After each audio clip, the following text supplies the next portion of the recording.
Good morning guys. Today is January 20, Monday, and off ko today. Actually dapat hindi ko off today, but yung ka-work ko is nakipagpalit sa akin. Every week ang off ko is Thursday and Friday, but now they change it ng Monday and Sunday na yung off ko. So kaya ngayong araw na to is off ko, and time check. It's 12:03 na guys, and ang weather sobrang lamig guys sa labas, as in. Ang weather natin is -28.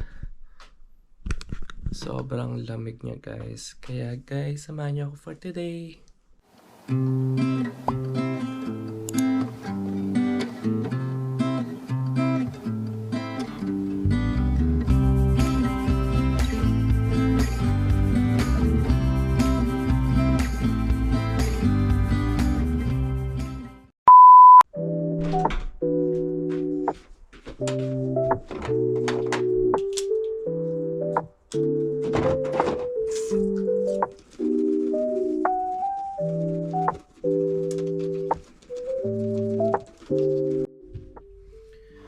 Sobrang lamig ngayon dito sa Saskatchewan. Actually, the whole week as in, sobrang lamig niya kasi double digit. And kagabi as nagma-minus 32, 30. And talagang hindi mo may enjoy yung sobrang lamig dito kasi wala pang isang minuto guys na nasa labas ka tapos wala kang mga gloves or something sa ulo mo. Sobrang mamamanhid na yung kamay mo, hindi mo na mararamdaman, sasakit yung ulo mo sa sobrang lamig. Kaya dapat kung lalabas ka dito, dapat kompleto yung suot mong panlamig. Meron kang bonnet, may gloves ka, and marami kang suot na makapal na damit, even yung pambaba mo. And dapat yung socks mo warmer din yung sinusuot mo para at least hindi talaga malamigan yung buong mong katawan, kasi kung hindi ay wala pang isang minuto dahil sobrang lamig, as in mamamanhid yung katawan mo or yung kamay mo sa pag wala kang suot na gloves. Pakita ko sa inyo yung weather this week. So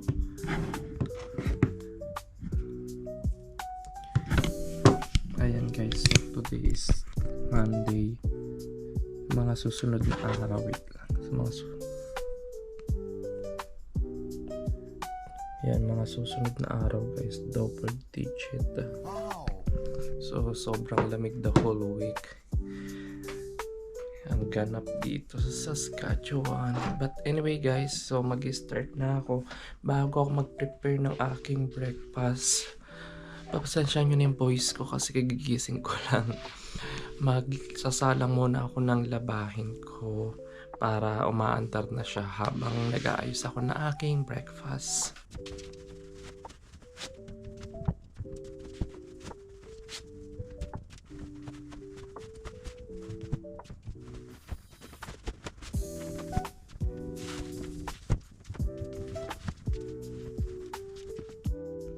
So yun guys, let's go na. Ito na yung aking labahin. Papalitan ko na yung aking bedsheet, and mamaya naman yung mga damit ko, mga pampasok sa work ang lalabahan ko.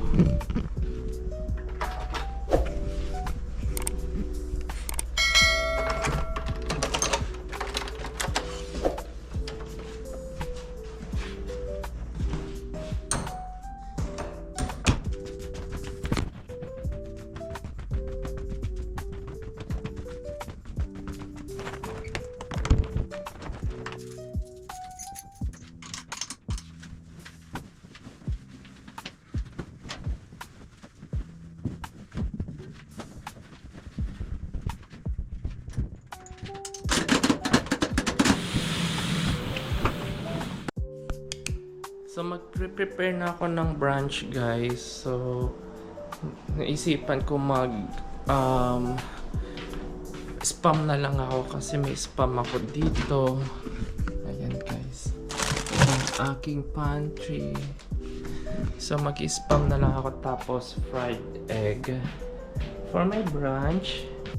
Ito yung kanin ko guys, and ima-microwave ko na lang siya. Ayoko na magsinangag kasi nagsinangag na ako nung nakaraan. So, i-microwave ko na lang siya, guys.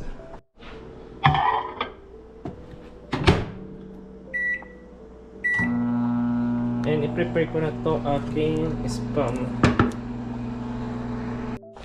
Ayan guys, niluluto ko na yung eggs.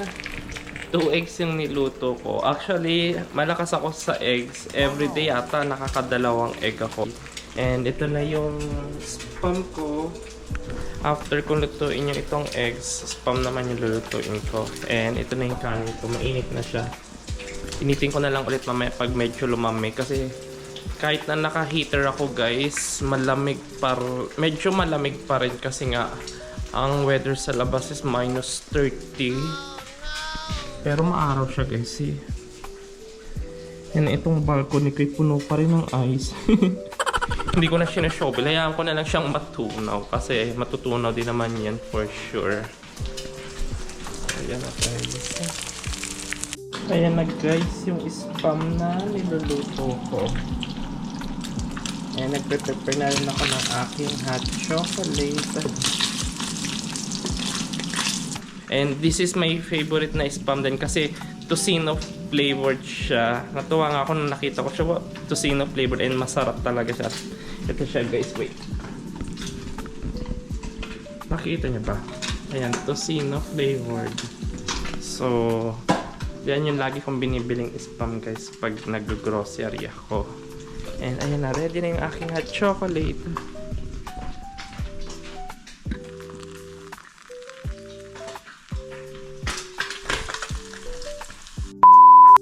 So, ready na yung food ko guys. Ito yung brunch ko. May 2 eggs, spam, and yung hot chocolate ko. Kain tayo guys!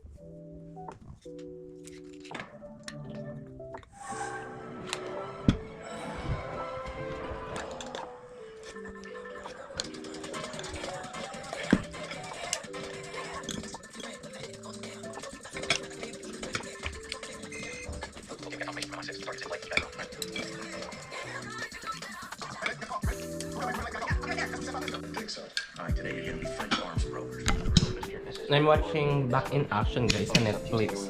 Ayan guys. So yun lang. Tapusin ko lang itong pinapanood ko and kit ito pagkain ko guys. Happy Monday! A few moments later.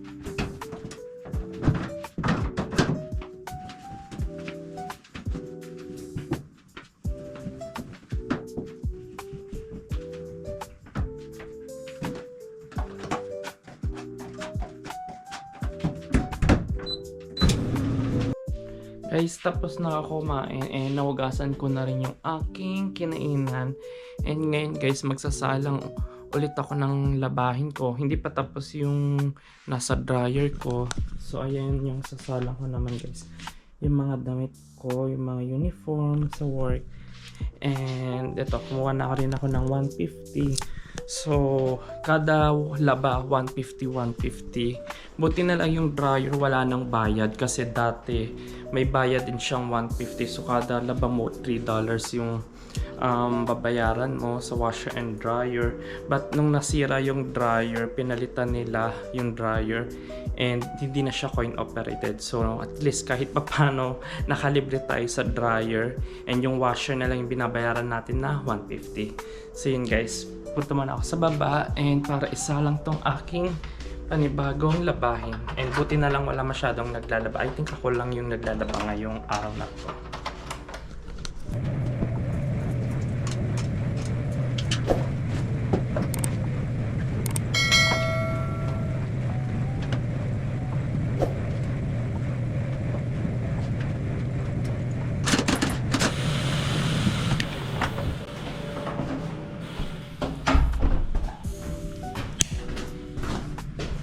Ayun guys, nasalang ko na sa washer yung aking another labahin.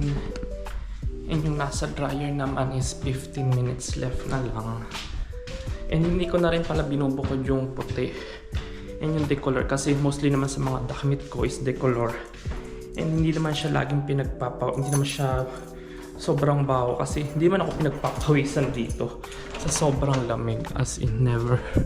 Siguro pag nasa work, konting pawis lang, pero actually hindi ka pagpapawisan dito sa sobrang lamig. Kaya yun. So, mamaya ko na lalagyan tong aking bedsheet. Ngayon, ang ginagawa ko muna ngayon guys is mag-edit ako ng vlogs. And guys, kung hindi nyo pa ako sinusubscribe, please don't forget to subscribe to my channel. And siguro mag-upload ako almost everyday sa aking vlog. Mamaya na lang guys. A few inches later. Guys, tapos na pala yung nilalabhan ko. Nasa washer and dryer. So, kukunin ko na muna yung nasa dryer. Then yung nasa washer, ita-transfer ko na siya sa dryer.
Hindi muna ako mag-hair oiling. So, actually kapag off ko dapat nag-hair oiling ako. Pero nagbago na nga yung off ko. Monday and Sunday na nga yung off ko.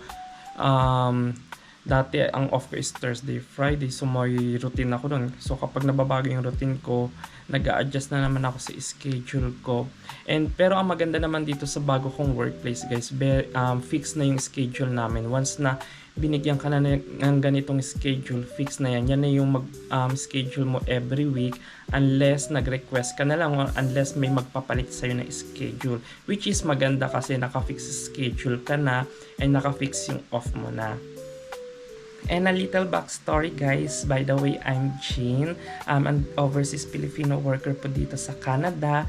And dumating po ako dito is nung panahon ng pandemic, November 2020. And may vlog din po ako guys noon kung gusto nyo pong i-watch. Like 4 years ago, nung nagpunta ako dito sa Canada. And hindi po actually ako originated dito sa Saskatchewan. Galing po ako ng Ontario. Lumipat lang po ako dito sa Saskatchewan.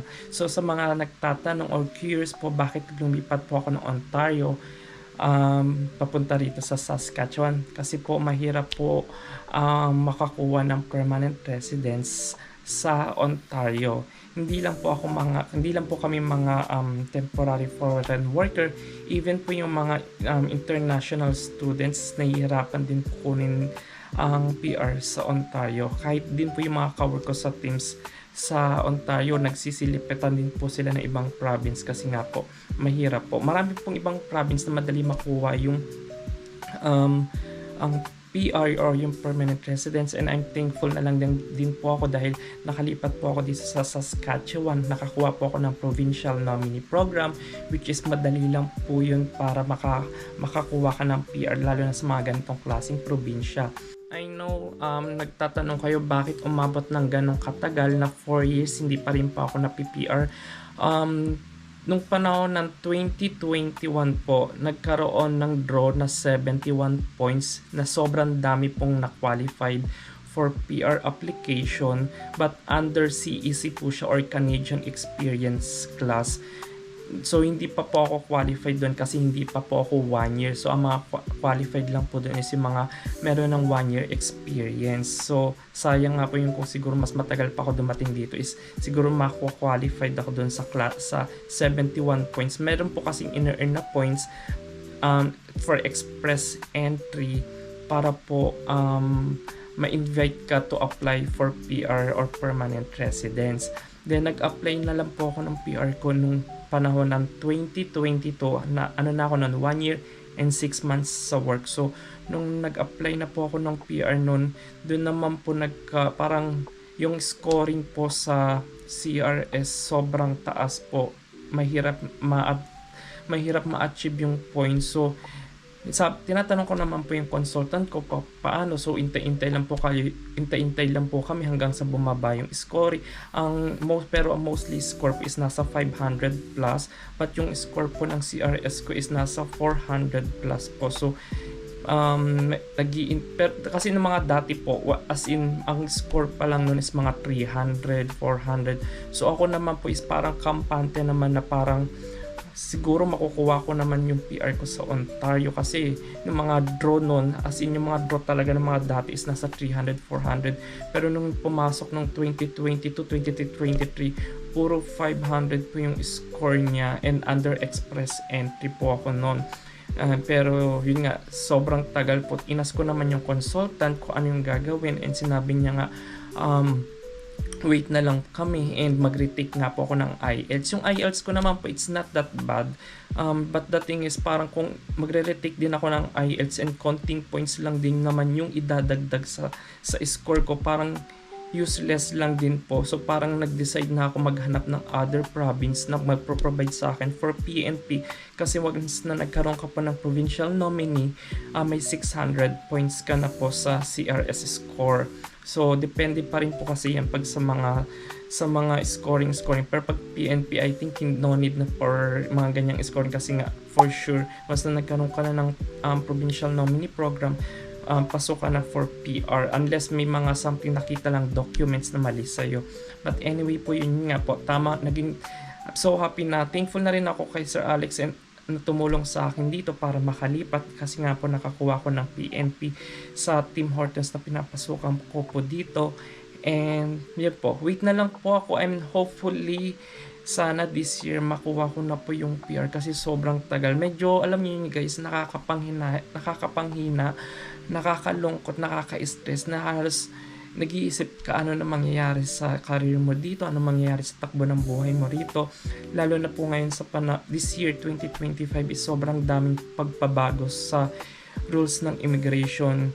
As in sobrang daming pagbabago. Anytime pwede magbago yung mga rules na siniset nila. But I'm hoping na sana hindi ako affected sa mga rules na yun, kasi nakaprocess naman na yung papers ko, and I'm hoping sana mapabilis. Medyo matagal lang guys talaga siya, kasi parang ang dami daw backlogs, pero I'm hoping sana this year makuha ko na yung PR ko.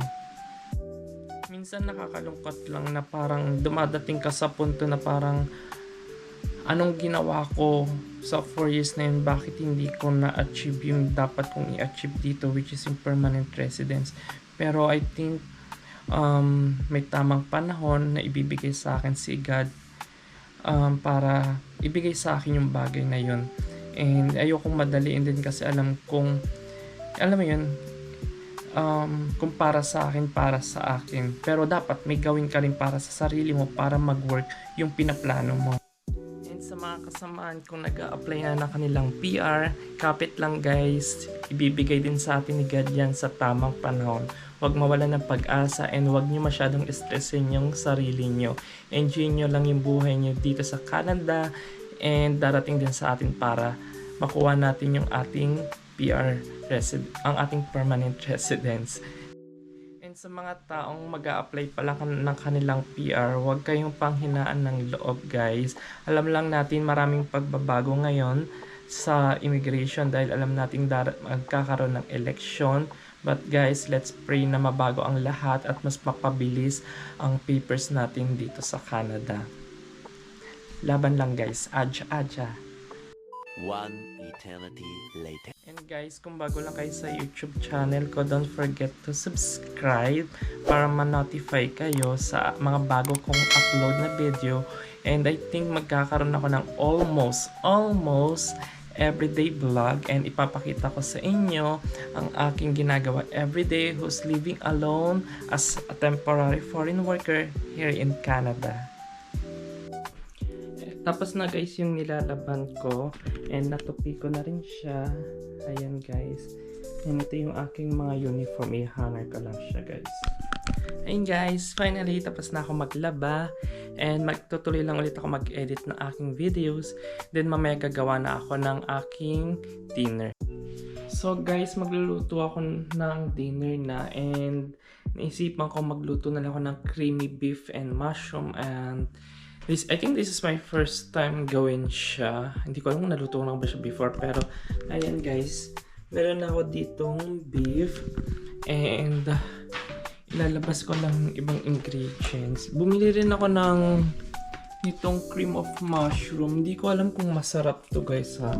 Kasi hindi ko pa siya natatry. And sa totoo lang guys, nung pumunta ako dito sa Canada, hindi ako marunong magluto. Kasi nung nasa Pilipinas ako, hindi ko na kailangan magluto. Kasi paglabas ko pa lang ng bahay, ang dami ng karinderya doon. So, no need na magluto. And nag-iisa lang ako noon. Kaya hindi na bago sa akin to guys, nung pumunta ako dito sa Canada, na mag-isa lang ako. Kasi, nung nasa Pilipinas ako, independent na rin talaga ako noon. Kasi nakatira ako sa city and yung magulang ko is nakatira sa province. So, and kaya hindi ako nalulungkot kapag mag-isa lang din ako. Kasi ang ginagawa ko, nanonood ng movies, ng Netflix, ng mga series. And so yun nga, hindi nga ako marunong magluto nung nasa Pilipinas ako. Kasi nga ang daming karinderya doon, bibili nila ako ng ulam sa karinderya. And sayang din naman kung magluluto ako, ako lang din naman nag-iisa. So kaya nung pumunta ako rito sa Canada, dito na ako natuto magluto kasi kailangan kong siyang matuto. Kasi wala akong mabibilan dito ng mga karinderya. And one time, trinay ko, nung bago-bago lang ako dito sa Canada, bumili ako ng mga parang delata lang siya. And trinay ko siya yung microwave na lang ganyan-ganyan. Hindi masarap. As in, sobrang nakakadiri yung lasa niya. Kaya sinabi ko, so kailangan ko na matutong magluto. Kaya pag nagluluto ko guys, nanonood lang ako ng mga YouTube videos, nag-google lang ako. And ngayon guys, lulutuin ko is creamy beef mushroom. So samahan niyo ako guys kung paano ko siya lutuin. Sana maging masarap siya.